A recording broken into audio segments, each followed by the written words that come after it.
I'm Carol Angela Davis. Thank you for joining me on Monday, May 10. This is your vlog, May 10, 2010. We have news for you. There in Iran, the military says it has tested a new surface-to-air missile. We'll tell you about it. Also today, we have news for you of BP, and the news is not all bad. We do have some good news to report about BP. Also today, we have news for you from Moscow, where troops from the United States, Britain, and France participated in a little exercise there in Moscow. It's the first time. We'll tell you about it. Plus from Pakistan, another would-be shoe bomber, we think. We'll tell you about that. He's under arrest. Also today, the U.S. Supreme Court and Elena Kagan. Of course, she has been nominated. And then finally today, the European Union putting up 1 trillion euros, 1 trillion euros to make sure that the European Union stays solvent. Stay tuned for the details. In America, 500,000 businesses are started each year. What does it take to launch a successful company? Discover the answers as entrepreneur Michael Vedini interviews the area's premier business leaders. There's no better time right now for anyone to start a business. Success is opportunity, timing, luck. I knew that it was going to take a lot of hard work. It's all about leadership. That's where it starts. Join us for American Entrepreneur.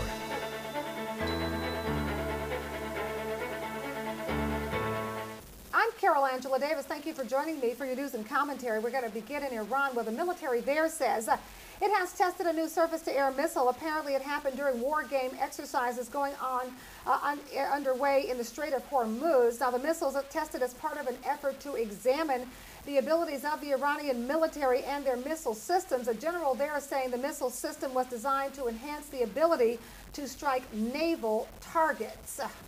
Just the ability we want them to have. Looking at the oil spill here in the U.S., BP says it is working parallel paths to fix an oil well blowout that is dumping 210 gallons of oil every single day into the Gulf of Mexico. Over the weekend, as you know, BP did fail to cap the leak. Now BP is almost grasping at straws, it seems, including this, using a smaller chamber over the leak and shooting garbage into the gaping hole to try and plug the gusher. Also, we want you to know the company is considering placing a valve or a new blowout preventer on top of the existing one, which of course is not functioning, as you know. BP is also drilling a relief well to try and divert the flow into another pipe. You know about the oil spill. You know it started on April 20th. We know that the rig blew up and exploded there, then sank on April 22nd, about 40 miles off the southeast coast of Louisiana. The untapped wellhead, as you know, gushing 5,000 barrels of oil a day into the Gulf.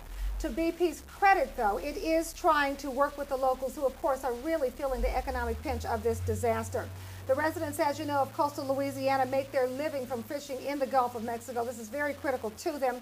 Florida Senator Ben Nelson, for his part, he says this: if this gusher continues for several months, it's going to cover up the Gulf Coast, and it's going to get down into the loop current, and that's going to take it all the way down, can you believe this, to the Florida Keys, and then up the east coast of Florida. This is a real problem here.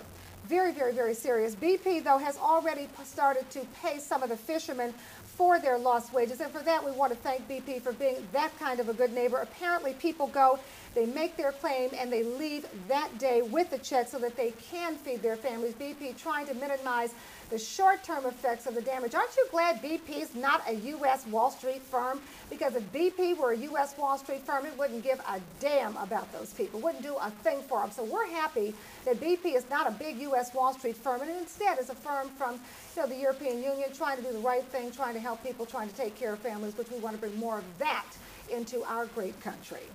Also today, troops from the this is over in Moscow, troops from the United States, Britain, and France marched in the annual Victory Day parade through Red Square for the first time. We like that. It's a move Russia's president called a nod toward their common victory in World War II. The annual parade, for its part, it does celebrate the defeat of Nazi Germany by the former Soviet Union and its Western allies, serves as a demonstration of Russian military might. Now get this, more than 120 aircraft flew overhead, more than 10,500 troops paraded through the capital, Moscow, this year. The Chinese president was there, the German chancellor, both were invited to attend. The Soviet Union suffered, you may not know this, but the Soviet Union suffered the most losses in World War II, with more than 7.5 million soldiers killed, 5 million wounded, along with millions of civilian deaths. From Pakistan, an airline passenger was detained in Pakistan's Karachi airport after some circuitry and batteries were found in his shoes. The Dawn newspaper reporting that the 30-year-old man was preparing to board a Thai Airways flight to Muscat, Oman, Scanning, it's the capital of Oman. Scanning machine alerted the security staff about the suspicious items in his shoes. They were hidden in the heels of his shoes. Authorities say both the circuits were complete and they could have worked as a detonator if they were attached to explosive material. Now, who knows? You know, some of these guys, you know what they say about them? They make these trial runs. So that may have been a trial run. Who knows?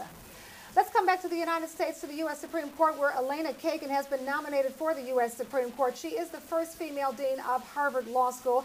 She is also the first woman to serve as U.S. Solicitor General.